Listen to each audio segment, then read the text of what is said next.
రాష్ట్రానికి వచ్చే అభివృద్ధి ప్రాజెక్టులకు అడ్డుపడుతున్నారనే వ్యాఖ్యలు అవాస్తవమని కేంద్ర మంత్రి కిషన్ రెడ్డి అన్నారు.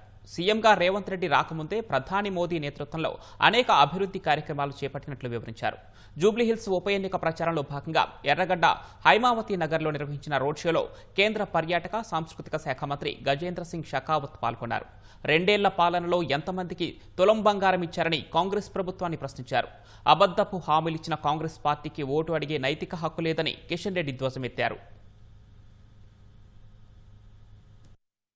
ఫ్యూచర్ సిటీ అట ఇవాళ ప్రశ్న చెప్తున్నాడు. ఆయన ఫ్యూచర్ సిటీ కడుతుంటానట, నేను అడ్డుకున్నాను.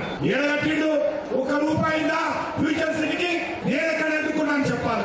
కిషన్ రెడ్డి అని అడ్డుకుంటున్న మాట. రేవంత్ రెడ్డి గారు మీరు ముఖ్యమంత్రి కాకముందే మేము RRR రోడ్డు మంజూరు చేశాం. నువ్వు ముఖ్యమంత్రి కాకముందే వరంగల్ లో ఎయిర్పోర్ట్ కోసం ప్రయత్నం చేశాం. ఈరోజు అనేక డెవలప్మెంట్ యాక్టివిటీ నరేంద్ర మోడీ గారి నాయకత్వంలో అనేక రకాలుగా చేస్తా ఉన్నాం. మరి మీరు ఇచ్చినటువంటి హామీలేంటి?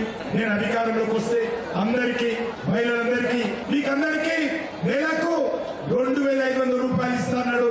ఎవరో ఎగిరి మాట్లాడుతున్నటువంటి ముఖ్యమంత్రి. 2 సంవత్సరాలు అయింది, ఏ ఒక్కరికి రాని నీకు 2,500 ఈ కాంగ్రెస్ పార్టీ ఇచ్చింది అడుగుతాం. ఒక్కరికైనా ఇచ్చిందా? మరి ఎందుకు ఓట్లు వేయాలి? మహిళలు అడగాలి. ఈరోజు